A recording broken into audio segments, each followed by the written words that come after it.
we might learn a thing or two about refugees, asylum seekers, and illegal immigrants. The SNP have been in power in Scotland for a very long time. Nicola Sturgeon said plans to deport illegal immigrants were disgraceful. Government's illegal migration bill sets out a clear intention to remove the right to seek refugee protection in the United Kingdom. It is utterly shameful and immoral. A single moment can change a nation. But what happens when that moment is buried under silence? When a government decides what you should see, what you should fear, and what you should never question? Scotland learned that answer the hard way. It didn't begin with protests or politics. It began with one quiet evening that shattered everything people thought they understood. Most stories start with a warning. This one didn't. It arrived like a shadow slipping between the street lights of Edinburgh, turning an ordinary night into the spark of a national reckoning. A single attack, a rush of fear, and a silence so sharp it felt intentional. And in that silence, something far more dangerous began to rise. Not chaos, but awareness. Because when a government speaks loudly, people listen. But when a government grows quiet, people start asking why. They notice the stories that shift, the numbers that don't add up, the decisions made behind closed doors with no explanation at all.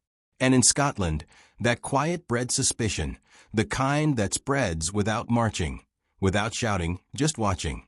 What happened next wasn't rebellion. It wasn't politics. It was a population realizing that the truth wasn't missing. It was being managed. And once a nation starts to sense that there's no turning back, this is the moment Scotland stopped accepting answers and started demanding them. Dusk settled over Edinburgh the way it always did. Soft orange familiar. People moved through Prince's Street, wrapped in scarves, hurrying home, unaware that the calm around them was seconds from breaking. Then a scream tore through the crowd, sharp enough to freeze footsteps midair. A man collapsed, breath slipping away as blood touched the pavement. 6 masked figures vanished into the night before anyone could understand what they'd seen. Witnesses said the attackers spoke in a language they couldn't place. Words rushed and urgent, disappearing into the wind as quickly as the men themselves. Police arrived to confusion. Not clues, no motive, no identity, no explanation waiting in the dark. Just a city standing still, shaken by something it called name. The kind of moment that doesn't stay in a street, it travels. Because silence after violence is never just silence. It becomes a question hanging in the air. A pressure tightening around every conversation. Edinburgh felt it immediately. A quiet dread settling like fog. Rumors spread before official statements did.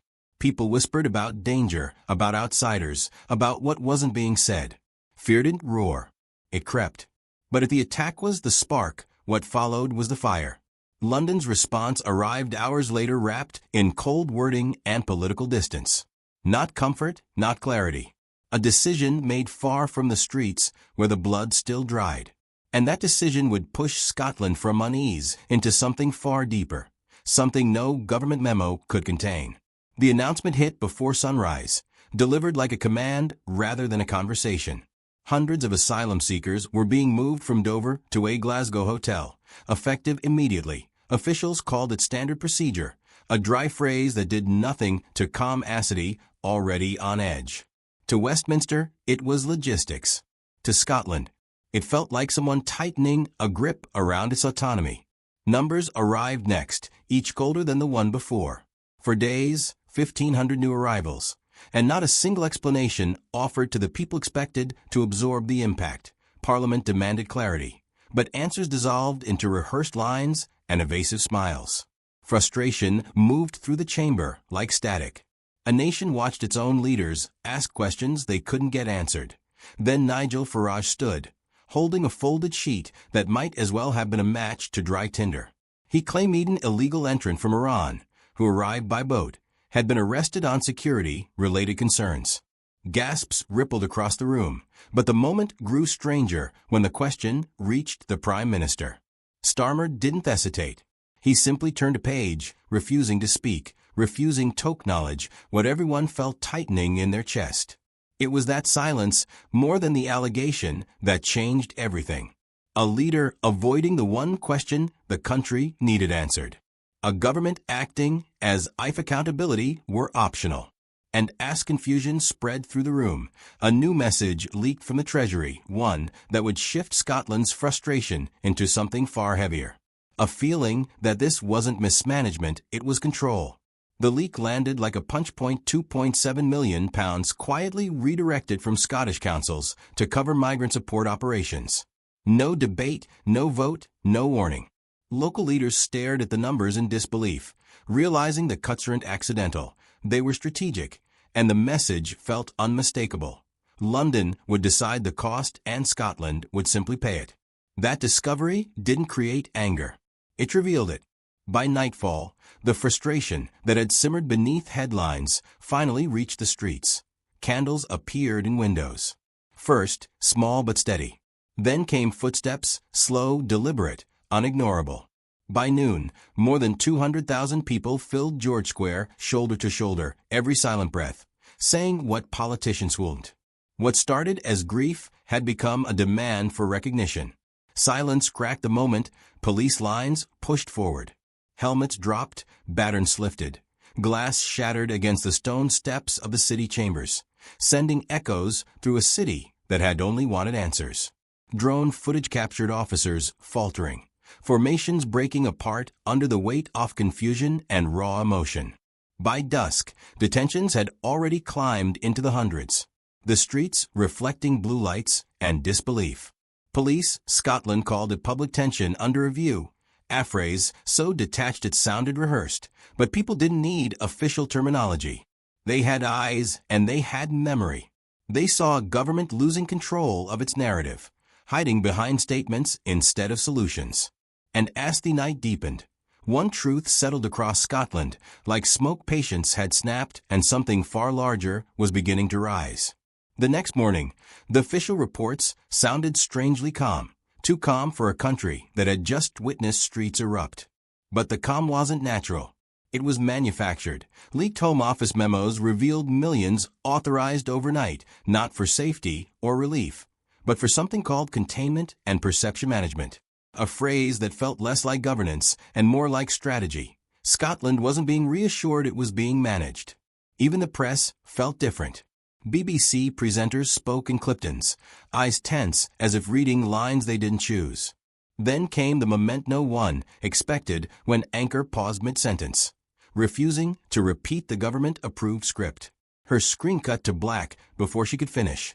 That blank broadcast echoed across the nation louder than any speech London could craft. Silence had become rebellion. Official feeds continued to pump out the same message. Calm restored. Situation contained. Public confidence steady. But those words collapsed the moment citizens stepped outside. Police vans lined the streets like warnings. Officers watched from corners with unreadable faces. Every statement from Westminster felt timed, filtered, polished into something unrecognizable. It wasn't public safety that IT was image control. And while London tried to rewrite the narrative, Scotland realized something unsettling. The truth wasn't vanishing. It was being paused. Posts disappeared. Reports softened. Questions were redirected. But every attempt to silence only sharpened public awareness. Because when institutions fall quiet at the same time, people stop listening to them and start listening to each other. When voices were pushed down, footsteps rose in their place. Construction workers paused their machines and walked off-site without aslogan or speech. Students closed their books and left classrooms in the mid-leaf lessons, choosing silence over compliance. Across bridges and train stations, locals stood watch, not with signs, but with presence. Scotland was no longer protesting. Scotland was withholding. Then came the mothers. In Dundee, one woman stepped onto her doorstep, holding a simple sign. Protect our children. No shouting, no anger, just a quiet plea that cut deeper than any chant. Within hours, the same message appeared in windows across towns and villages. It spread like a heartbeat, steady and unstoppable. A nation speaking softly, yet louder than ever before. Veterans marched through George Square next, boots hitting the pavement in calm, deliberate rhythm. No flags, no banners, only the echo of men seen enough to know when a line has been crossed. The government labeled them extremists, a word that fell flat the moment a single officer stepped aside, refusing to block their path. A whisper slipped from his lips, "Not today," and the clip lit the internet on fire. The video vanished minutes later, erased from feeds, and flagged as misinformation. But deletion came too late. 40 million people had already seen it, shared it, felt it, and in that fleeting moment, something shifted. The fear that once pressed down on Scotland began to tilt. The weight was no longer on the people. It was on the government struggling to hold the narrative together. What came next wasn't outrage, that IT was withdrawal. Civil servants across Edinburgh, Aberdeen, and Perth handed in their resignations, not in protest, but in refusal. They walked away from desks, shredded passes, and left buildings humming with unanswered phones. A government can confront anger, but it cannot govern emptiness. London suddenly realized it wasn't facing rebellion, and it was facing abandonment. Markets reacted before politicians did. The pound dropped 6% by morning. Energy stocks faltered and European investors froze their trades like they'd sensed a nation pulling out its foundations. Inside Parliament, the silence was almost theatrical. Half the seats sat empty. The rest filled with people staring forward, waiting for answers that never arrived. Pressure doesn't break system. Silence does. As cameras rolled, an aide leaned toward the Prime Minister, voice barely audible. Prime Minister Scotland is gone. He didn't mean the land or the borders. He meant the trust, the cooperation, the invisible threads that hold a country together. The words hit harder than any headline. It sounded less like a briefing and more like a eulogy whispered between the ruins of political certainty. Outside, the rain didn't fall. It lingered, gentle and unbothered by the chaos in Westminster. Crowds gathered without chance, without accusations, just folded flags held against their chests. People weren't fighting anymore. They were stepping back. And in that retreat, London felt something it hadn't in years. A shift in control so subtle and so absolute no policy could reverse it. Dawn arrived not with alarms or sirens, but with an unfamiliar quiet. Edinburgh's streets, once trembling under tension, now carried a strange calm. Rain washed over glass and pavement like the city was rinsing away the week's unrest. Shopkeepers reopened with slow movements, unsure whether peace was returning or simply pausing. And from windows across the capital, white cloths fluttered signals not of surrender, but of clarity. Outside Holyrood, children gathered with flowers, their small hands placing notes where the first march began. The messages were simple, almost fragile for Scotland, for everyone. No politics, no danger, just a generation trying to make sense of what adults had broken. Their presence softened something in the air, reminding the nation that defiance doesn't always look like confrontation. Sometimes it looks like hope whispered carefully into the morning. Across towns and cities, flags hung at half-mast, not for defeat, but for reflection. The silence that once frightened people now felt unified, as if the entire country had agreed to pause and breathe together. Farmers stood beside factory workers. Commuters nodded at neighbors they'd never spoken to. Scotland wasn't shouting for independence or revolt. It was remembering itself piece by piece, and London watched, unable to edit or spin what unfolded. No memo could censor a nation quietly standing tall. No statement could overwrite a moment when people chose dignity over noise. What began with a single attack had grown into a message far larger. Unity without respect becomes domination. And Scotland, without raising its voice, had finally made the truth impossible to ignore. In the end, this wasn't a story about violence or policy. It was a story about awakening. A nation realized that silence can be a shield or a weapon depending on who controls it. Scotland chose to reclaim its own. It refused to be spoken for, refused to be managed, refused to be reshaped by decisions made behind distant doors. And in that refusal, something powerful surfaced: identity. What followed wasn't rebellion. It was recognition. A population stepping away from a system that no longer reflected it. A people deciding that dignity wasn't negotiable, even in the face of pressure, confusion, and carefully crafted narratives. Scotland didn't roar, it reminded. It reminded London and the world that patience has limits and truth has its own heartbeat.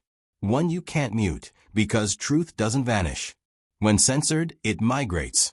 It moves through whispers, through footsteps, through gestures too honest to be erased. Scotland didn't fight for chaos. It fought for clarity. And when the final morning arrived, washed in rain and silence, the message hung in the air like mist. You cannot govern a nation that has remembered its worth. If you stand for that truth, if you believe in awareness, accountability, and seeing the story behind the silence, make sure you subscribe. This isn't the end of the conversation. It's only the beginning. Stay thoughtful, stay alert, and take care of one another.